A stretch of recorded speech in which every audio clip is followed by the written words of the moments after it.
सुप्रभातम छात्राः, कैसे हो? आशा से स्वस्थाः कुशलाः च भविष्यन्ति। हमने आज आपको यत् की नपुंसकलिंग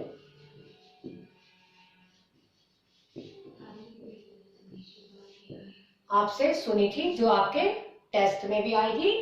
तो देखिएगा कि जो 3 लिंग कल भी बताया था मैंने आपको कि 3 लिंग होते हैं, पुल्लिंग, स्त्रीलिंग और नपुंसकलिंग। तो ये यत् है नपुंसकलिंग, सर्वनाम शब्दों में ये आता है। तो देखिएगा यत्, ये, यानी, यत्, ये, यानी, यत् ये यानी, यत् ये यानी। आगे आपका पता है जो भी नपुंसकलिंग शब्द होते हैं वो प्रथमा और द्वितीया में अलग रहते हैं और तृतीया से लेकर सप्तमी तक सेम पुल्लिंग की तरह चलते हैं। चाहे कोई भी शब्द हो, फल शब्द है, फलम फले फलानी, फलम फले फलानी, वो सारे राम की तरह से रामेन रामाभ्याम फलेन फलाभ्याम फलई, इस प्रकार चलते हैं। तो ये आपको ध्यान रखना, येन याभ्याम यई, इसको बोलेंगे यई, यस्मई याभ्याम येभ्य, यस्मात् याभ्याम येभ्य, यस्य ययो येषाम्, यस्मिन् ययो येषु। तो बेटा ये आपका नपुंसकलिंग जो हमने आज आपको लर्न करना दिया था और सुना था। देखिए यत् ये यानी, यत् ये यानी, येन याभ्याम यई, यस्मै याभ्याम येभ्य, यस्मात् याभ्याम येभ्य, यस्य ययो येषाम् और यस्मिन् ययो येषु। ये आपका नपुंसकलिंग शब्द यत् जो हमने सुना था, आपका पुल्लिंग और नपुंसकलिंग ये दोनों आएंगे। और ये आपका तीनों, ये जो यहाँ से है ये पुल्लिंग में भी काम आएगा आपका, और ये जो पुल्लिंग का है पुल्लिंग में ये हो जाएगा ये, यऊ, ये, यम, यऊ, यान, बस ये चेंज होगा और आपका सेम है। गॉट इट बेटा? अब आगे देखिए, हमने आपको दिया था पठ और खा धातु। पठ धातु जो हमने आपको लर्न करनी दी थी, लट लकार, खाद और पठ धातु जो आपकी टेस्ट में भी आने वाली है। पठ, लट लकार, तो देखो मैंने बताया था ती, ते, अंति, सॉरी, सी, थे, थे, आमी, आवे, आमे, आपको बताया था। अब इसके लगा देंगे हम पठ धातु है, तो इसको लगा दो पठती, पठते। अब पठंती, अब पठ में ठे आधा है इसलिए हम इसको ए को ठे में मिला देंगे, बन जाएगा पठंती। फिर है पठसी, पठथे, पठत, आमी, पठामी, आ ठे में लग जाएगा, पठामी, पठावे और पठामे। पठती, पठते, पठंती, पठसी, पठथे, पठत, पठामी, पठावे, पठामे। ये आपको ध्यान रखना है कि अगर आप ये भी कर लो ती, ते, अंति, तो जो भी इसके आगे कोई भी धातु होगी वो हम उस आगे जोड़ देंगे तो वो धातु आपको मिल जाएगी यहाँ। ती तै अंति सी थ थ आमी आवह आमे। पठती पठते पठंती पठसी पठते पठत पठामी पठावे पठामे। ये आपका ये बन जाएगा। गॉट इट बेटा?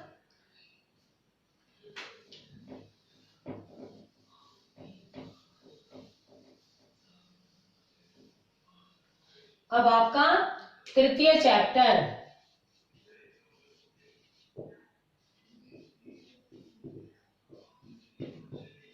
डिजी भारतम चल रहा था। हम इसका नेक्स्ट पैराग्राफ करेंगे। देखिए,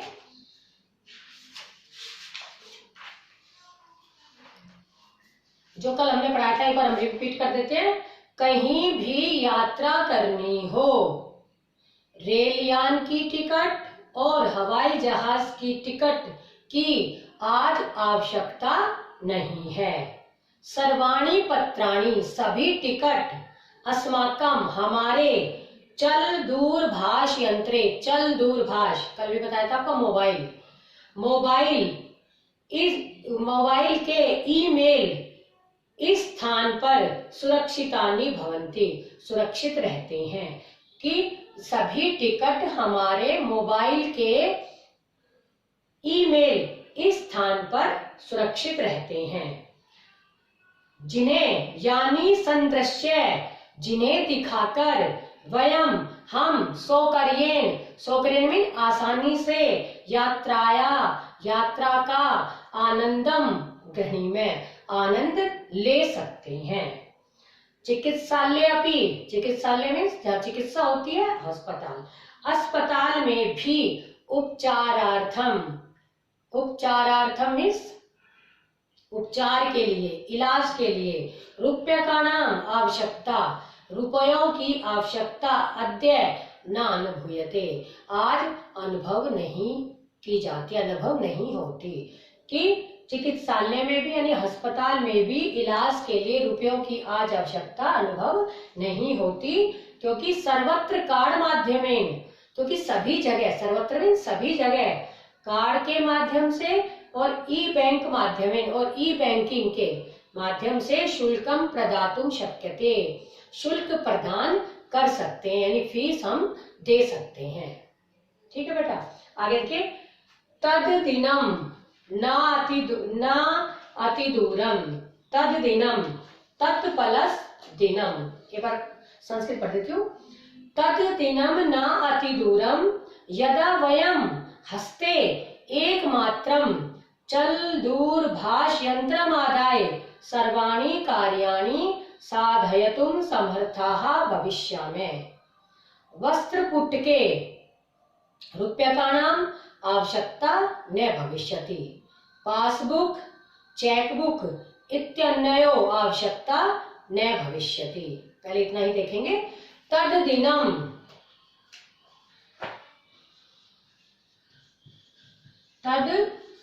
बेटा इसको संधि छेद करेंगे। तत् जन्म जमा दिनम व्यंजन संधि। न अति दूरम न प्लस अति दूरम दीर्घ संधि। यदा अव्यय है जब।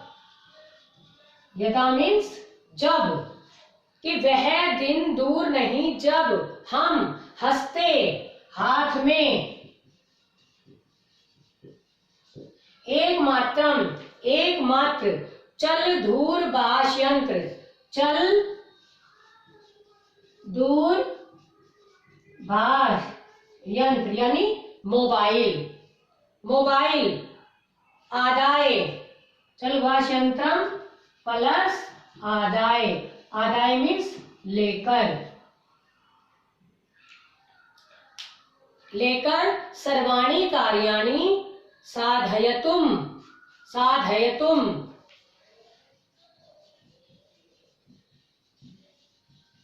तुमुन प्रत्यय बेटा तुमुन प्रत्यय आपने 7th में लर्न किए थे, तुमुल प्रत्यय लगा हुआ है इसमें। साधयितुम समर्थाः भविष्य में होंगे। भू धातु लिट लकार उत्तम पुरुष बहुवचन है ये। कि तद दिनम दूरम नास्ति, कि वह दिन दूर नहीं, वह दिन अति मीन्स अधिक दूर नहीं। वयम यदा वयम जब हम हस्ते हाथ में एकमात्र मोबाइल लेकर सर्वाणी कार्याणि सभी कार्य साधयितुम पूरा करने में समर्थाः भविष्य में समर्थ होंगे। कि सभी कार्य आप चलते चलते कहीं से भी आपको कोई कार्य करना है, आप चल दूरभाष यंत्र से यानी मोबाइल से वो कार्य कर सकते हो। किसी को पैसे लेने हैं, किसी को पैसे देने हैं, कोई वस्तु खरीदनी है, कहीं से भी हम बुक करवा के वो चीज हमें प्राप्त हो सकती है। कभी भी हम कहीं से भी वो चीज मंगवा सकते हैं। ठीक है, कि वह दिन अधिक दूर नहीं जब हम हाथ में एकमात्र मोबाइल लेकर सभी कार्य पूरा करने के लिए समर्थ होंगे। वस्त्र पुटके मीन्स जेब में, वस्त्र पुटके जेब में, वस्त्र पुटके मीन्स जेब में रुपया का नाम आवश्यकता न भविष्यति, कि जेब में रुपयों की आवश्यकता नहीं होगी। पासबुक चेकबुक, पासबुक और पासबुक चेकबुक इत्यन्यो मीन्स इति प्लस अन्यो यन संधि। ठीक है बेटा, कि जेब में रुपयों की आवश्यकता नहीं होगी। पासबुक और चेकबुक इत्यन्यो इन दोनों की भी आवश्यकता न भविष्यति, आवश्यकता नहीं होगी। पठनार्थम पढ़ने के लिए, पठनार्थम पठन प्लस अर्थम पढ़ने के लिए, पुस्तकानां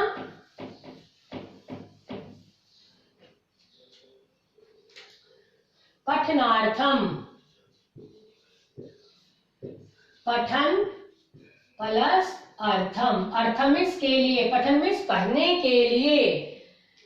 पुस्तकानां समाचार पत्राणाम अनिवार्यता समाप्त प्राय भविष्यति, पढ़ने के लिए पुस्तकों की और समाचार पत्राणाम और समाचार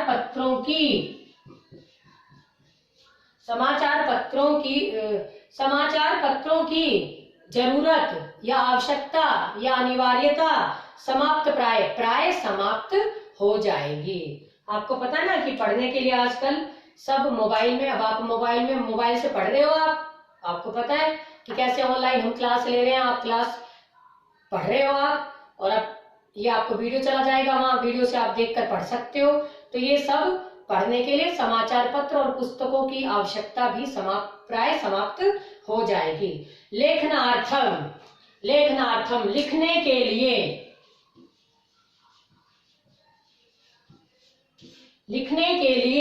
अभ्यास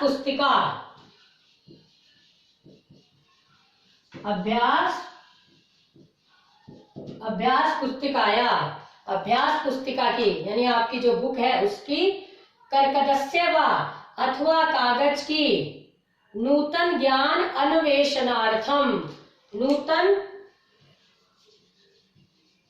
नूतन ज्ञान अन्वेषणार्थम,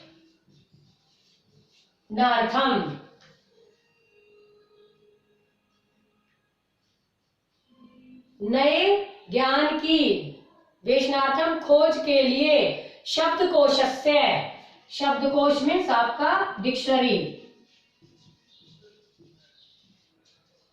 शब्दकोश से मीन्स जो आपकी डिक्शनरी होते हैं ना, शब्दकोश की भी आवश्यकता न भविष्यति, आवश्यकता नहीं होगी। एक बार फिर देखो, पठनार्थम पुस्तकानां समाचार पत्राणां अनिवार्यता समाप्त प्राया भविष्यति। लेखनार्थम अभ्यास पुस्तिकाया कर्कदस्य वा नूतन ज्ञानान्वेषणार्थम शब्दकोशस्यापि आवश्यकता न भविष्यति। कि पठनार्थम पढ़ने के लिए, पुस्तकानां पुस्तकों की, समाचार पत्राणां समाचार पत्रों की अनिवार्यता जरूरत, समाप्त प्राया भविष्यति प्राय समाप्त हो जाएगी। लेखनार्थम लिखने के लिए, अभ्यास पुस्तिकाया अभ्यास पुस्तिका की, जो पुस्तक है आपकी उसकी, कर्कदस्य वा अथवा कागज की, कर्गद मीन्स कागज की, नूतन ज्ञान की खोज के लिए, नए ज्ञान की खोज के लिए शब्दकोशस्य, शब्दकोश कहते हैं डिक्शनरी की, आवश्यकता न भविष्यति, आवश्यकता नहीं होगी। हम किसी शब्द पर अटक जाते हैं, हमें कोई शब्द की हिंदी नहीं आ रही होती है, किसी की हमें संस्कृत नहीं आ रही होती है, किसी की इंग्लिश बनानी नहीं आ रही होती है, तो हम किसको उठाते हैं? डिक्शनरी को, और डिक्शनरी में देखते हैं कि इस शब्द का क्या क्या अर्थ है। संस्कृत की डिक्शनरी हो, इंग्लिश की हो, हिंदी की हो, कोई भी शब्द में जिसमें हम अटक जाते तो हम क्या उठाते थे? आप डिक्शनरी उठाते थे, शब्द को जिसे बोलते हैं। लेकिन अब कहते हैं उसकी भी आवश्यकता नहीं होगी। लिखने के लिए कागज की, अभ्यास पुस्तिका यानी आपकी कॉपी की, किसी की भी आवश्यकता नहीं होगी। अपरिचित मार्गस्य ज्ञानार्थम, अपरिचित अनजाने, जो अनजान मार्ग है, हम कई बार कहीं जाते हैं तो रास्ता देखते हैं कि कौन से रास्ते से कौन सी दिशा में जा रहे हैं और कौन सी दिशा में कौन सा रास्ता उधर जाता है। मान लो कहीं ऐसे स्थान पर जाना है, कोई नया स्थान है, ठीक है ना, अनजाना रास्ता है, तो उस पे ये रास्ता, 2-3 रास्ते वहां से सड़कें जाती हैं, तो हम कौन से मार्ग पर जाएं? तो वहां क्या करते हैं, हम अपना मोबाइल खोलते हैं और उसमें देखते हैं कि कौन सी दिशा में ये हमको चिन्हित कर रहा है कि किस दिशा में जाना है। तो कहते हैं अनजान मार्ग के ज्ञानार्थम, ज्ञान के लिए, मार्गदर्शकस्य, मार्ग दिखाने वाले, मानचित्रस्य, मानचित्र की, आवश्यकताया, आवश्यकता की, अनुभूति अपि, अनुभूति भी न भविष्यति नहीं होगी। कि अपरिचित यानी अनजान मार्ग के ज्ञान के लिए, मार्ग दिखाने वाले मानचित्र की, आवश्यकता की अनुभूति भी नहीं होगी। हम अपना क्या खोलते हैं? स्थान, मोबाइल में देखते हैं कि कौन सी सड़क किधर, कौन सी सड़क उस रास्ते को जाती है। मान लो हमें कहीं चंडीगढ़ जाना है, तो कहीं चंडीगढ़ जाते हैं तो हम क्या है, 2-3 रास्ते करते हैं कि कौन से रास्ते से हमें जाना है, तो हम क्या खोलते हैं, अपने मोबाइल में मार्ग दिखाता है वो हमें कि किस रास्ते पे मुड़ना है, इधर जाना है, इधर जाना है। वो अनजान रास्ते पर भी जो जाना होता है तो वो सब हम इससे मानचित्र को देखने की आवश्यकता नहीं है। हम अपने जो हमारे हाथ में मोबाइल फोन है, हम उससे उसका पता कर सकते हैं। तो बेटा आज इतना ही। देखेगा कि वह दिन अधिक दूर नहीं जब हम हाथ में एकमात्र मोबाइल लेकर सभी कार्य पूरा करने में समर्थ होंगे। जेब में रुपयों की आवश्यकता नहीं होगी। पासबुक और चेकबुक, इन दोनों की आवश्यकता भी नहीं होगी।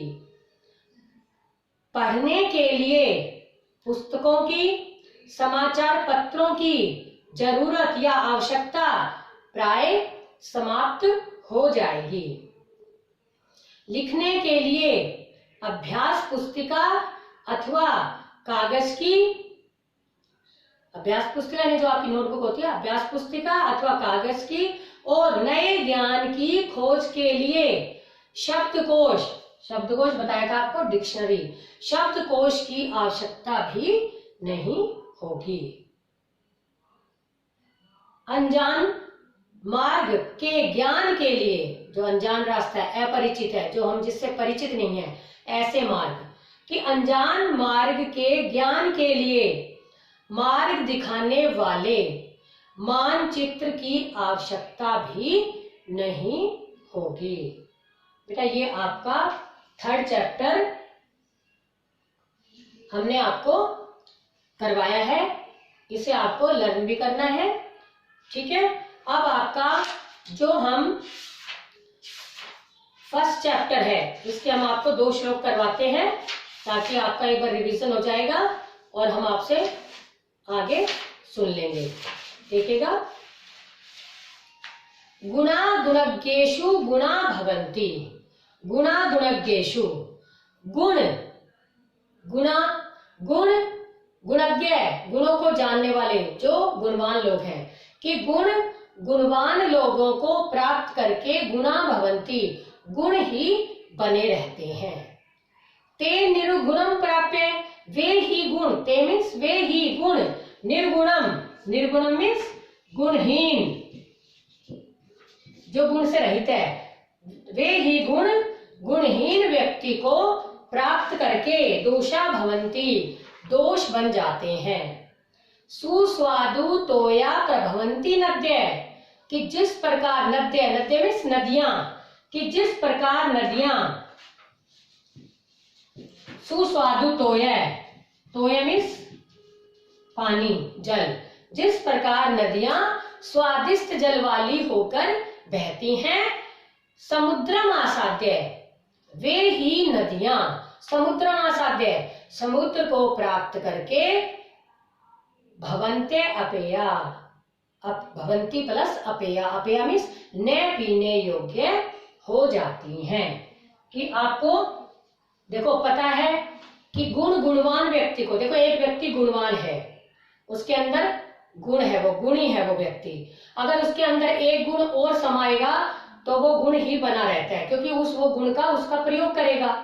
लेकिन वे ही गुण गुणहीन व्यक्ति को, एक व्यक्ति है जिसके अंदर गुण नहीं है, गुणहीन है वो, यदि उसके अंदर एक गुण चला गया तो वो भी दोष बन जाता है, वो उस गुण को भी क्या बना देता है। मान लो ईमानदारी का गुण उसमें हमने भेजा है ईमानदारी का, लेकिन वो उसको क्या बना देगा, बेईमानी, तो वो भी दोष बन जाता है। इसी प्रकार जिस प्रकार नदियां, समझाया गया है कि जिस प्रकार नदियां क्या है, स्वादिष्ट, उसमें जल बहता है, ठीक है, लेकिन जब वही जल समुद्र में मिल जाता है, समुद्र क्या होता है, अवगुण उसमें क्या है कि उसको नमक, उसका खारा पानी है, जब वो गुण वान स्वादिष्ट जल, एक गुण है उसमें स्वादिष्ट जल, वो उसमें जब मिल जाता है तो वो उस पानी को भी क्या बना देता है, उस स्वादिष्ट जल को भी क्या बना देता है, खारा बना देता है, यानी न पीने योग्य बना देता है, वो उसके हम पी नहीं सकते। कि सुनिएगा फिर एक बार, कि जिस प्रकार नदियां स्वादिष्ट जल वाली होकर बहती हैं, वे ही नदियां समुद्र को प्राप्त करके न पीने योग्य हो जाती हैं। ठीक है बेटा, कि गुण गुणवान व्यक्ति को प्राप्त करके गुण ही बने रहते हैं, वे ही गुण गुणहीन व्यक्ति को प्राप्त करके दोष बन जाते हैं। जिस प्रकार नदियां स्वादिष्ट जल वाली होकर बहती हैं, वे ही नदियां समुद्र को प्राप्त करके न पीने योग्य हो जाती हैं। सेकंड और देख लो और फिर आपको बाद में करवाएंगे। साहित्य संगीत कला विहीन, साक्षात पशु पुच्छ विषाणहीन, तृणम न खादन्न अपि जीवमानः तद भाग्य देहम परमं पशूनाम। देखिए, साहित्य, काव्य साहित्य, जो काव्य साहित्य है, संगीत यानी नृत्य संगीत, और ललित कलाएं जो सुंदर कलाएं हैं, उनसे रहित व्यक्ति, पूंछ विषाणहीन, पुच्छ मीन्स पूंछ, पुच्छ मीन्स पूंछ, और विषाण, विषाण मीन्स सींग, विहीन मीन्स पूंछ और सींग से रहित, साक्षात यानी स्पष्ट रूप से पशु, पशु ही है, उसके क्या है, सींग और पूंछ नहीं है, लेकिन वो साक्षात रूप से पशु है। किस कारण से, क्योंकि वो काव्य साहित्य, नृत्य संगीत और ललित कलाओं से रहित है, इसलिए वो पूंछ और सींग से रहित साक्षात रूप से पशु ही है। तृणम न खादन्यपि, तृणम, तृणम कहते हैं घास, कि घास ने खादन, खादन प्लस अपि, घास ने खाता हुआ भी, जीव माने, जीव प्लस शानस प्रत्यय, वह जीवित रहता है।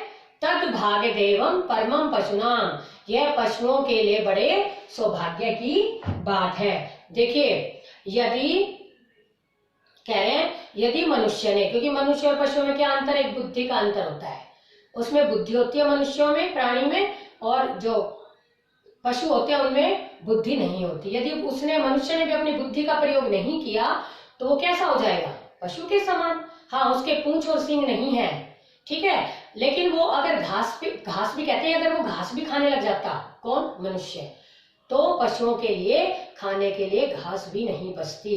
तो कहते हैं कि घास ने खाता हुआ भी वह जीवित है, कौन, मनुष्य, यह पशुओं के लिए बड़े सौभाग्य की बात है। एक बार फिर देखिए कि काव्य साहित्य, नृत्य, संगीत और ललित कलाओं से जो रहित व्यक्ति है वह पूंछ और सींग से रहित स्पष्ट रूप से या साक्षात रूप से पशु ही है। घास न खाता हुआ भी वह जीवित रहता है, वह पशुओं के लिए बड़े सौभाग्य की बात है, क्योंकि यदि वो पशुओं उस पर, घास पर भी अपना आधिपत्य जमा लेता, वो घास भी खाने लग जाता, तो पशुओं को घास भी नसीब नहीं होती। इसलिए यह एक पशुओं के लिए बड़े सौभाग्य की बात है कि मनुष्य घास नहीं खाता, लेकिन यदि अपनी बुद्धि का प्रयोग नहीं करता तो वह पूंछ और सींग से रहित पशु के समान ही है। बेटा, ये आपको मैंने 2 करवाने की आपको कोशिश की है, इसे देखना, क्योंकि आपका फर्स्ट चैप्टर हम मंगलवार को सुनेंगे, टेस्ट के लिए आपको तैयारी करनी है विद वर्ड मीनिंग्स। ओके बेटा।